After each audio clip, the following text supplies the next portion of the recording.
Nung nakita siya ng mga DDS, ayun, kinagat na, no? Araw-araw na lang nag-post. Ngayon, no, mga boss, wala na. Hindi na ho pinapansin, mga bossing. Hindi na ho, kumbaga, wala na. As in, wala na. Di ba? Bakit? Natabunan na ho ni Saldico, bagong hero ng mga DDS, si Saldico. Ngayon siya, tapon basura na. Tapon basura na ho. Ngayon si Saldico, ayan, medyo hindi na din po pinansin ng mga DDS. Kasi nga, papakita sa iyo, mali-maleta. Matatawag mo ba na ebidensya yung mga mali-maleta na? Hindi ho, mga bossing. Pagtatawanan lang po yun kapag dinala po sa korte yun, mga kababayan. Ngayon, hindi na din pinapansin yung Saldico. Di ba? Kaya nung napansin nila, mga bossing, na etong mga sunod-sunod na mga superhero nila o etong mga sunod-sunod na mga bayabayani ho nila, mga bossing, na kumbaga wala na, sabay pasok naman ni Amy Marcos. Di ba? Sabay pasok naman po ni Amy Marcos. Para ho saan, mga kababayan? Para sa gift, no? Kasi pagka nauubusan ho sila, mga bossing, ng naratibo, ng paninira kay Pangulong Bongbong Marcos, lagi po silang bumabalik at nag-uumpisa doon sa bangag ang Pangulo. Balik lang ho doon.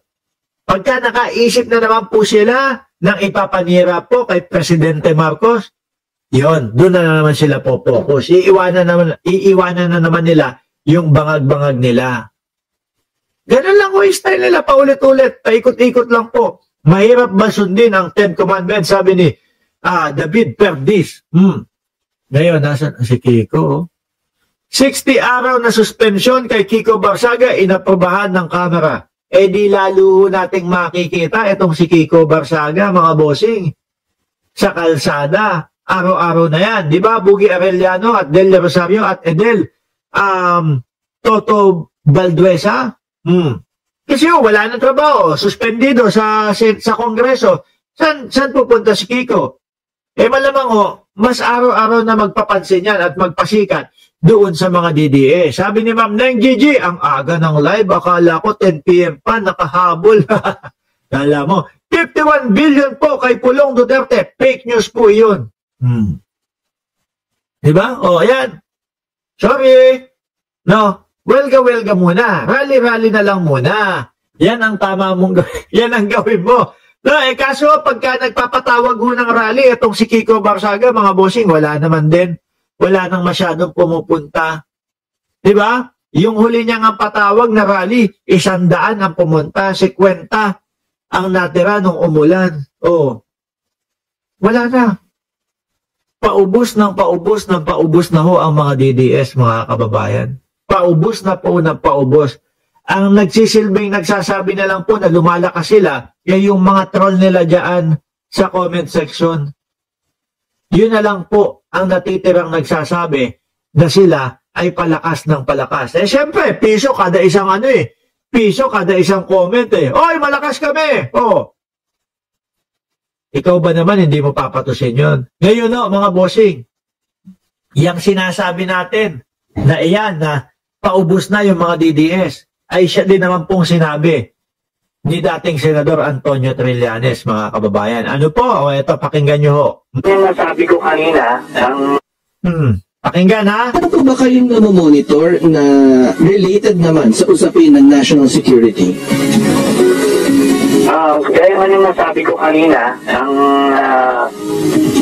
maganda nangyari dito ay nalagpasan na natin yung mga pinakamabibigat na peligro. Yung threat to our democracy and national security, yung mga yung mga destabilization plots.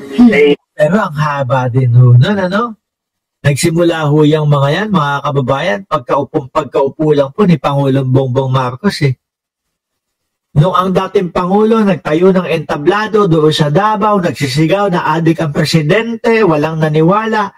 Naubos po yung mga naniniwala, naubos po ang mga sumusubaybay at sumusunod sa kanila. Mga boss chief amo, sir. Hanggang ngayon po, ubos na, wala na.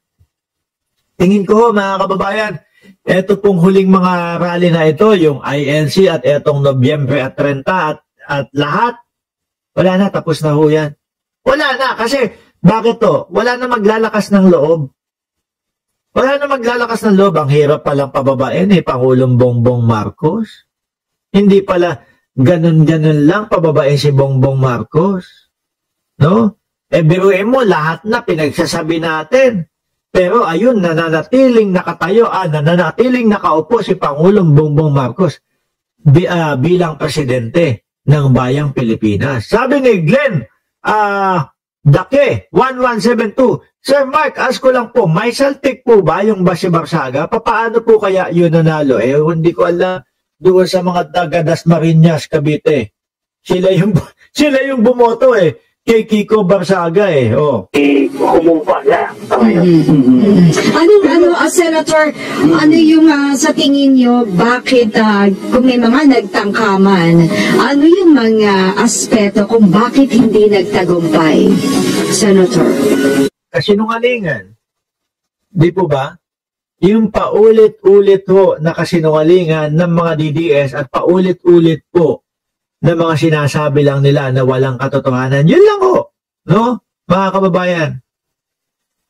Yun ho ang talagang kung bakit hindi po naniwala ang mamamayang Pilipino sa kanila. Kasinungalingan lang po ang lagi nilang pinapakalat.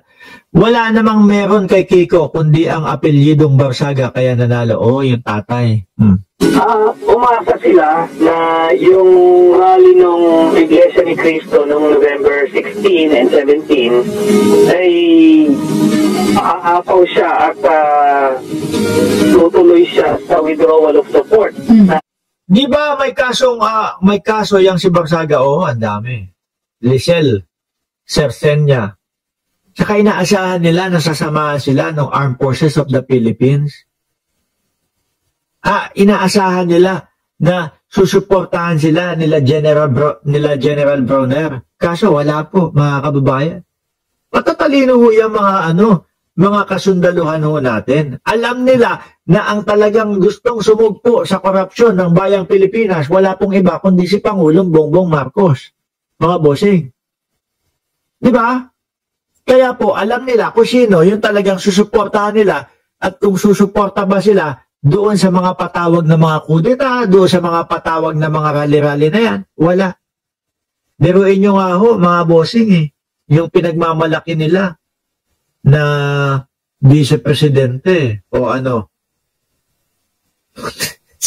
sabi ng mga DDS at simula araw na ito kailan yun? Anong petsa yun? Yung rally ng INC. President Sara Duterte na daw ho, mga kababayan. Pinagbarong-barong pa nila, wala naman din pala. Pinaasa lang nila yung tao. Akala ng tao pag sinuot ko yung barong na ito at kapag nag-umpisa na yung rally, yung mga Armed Forces of the Philippines ay unti-unti nang susuporta sa amin. Kaso nga ho, wala. Mga kababayan, wala ni isang sumali.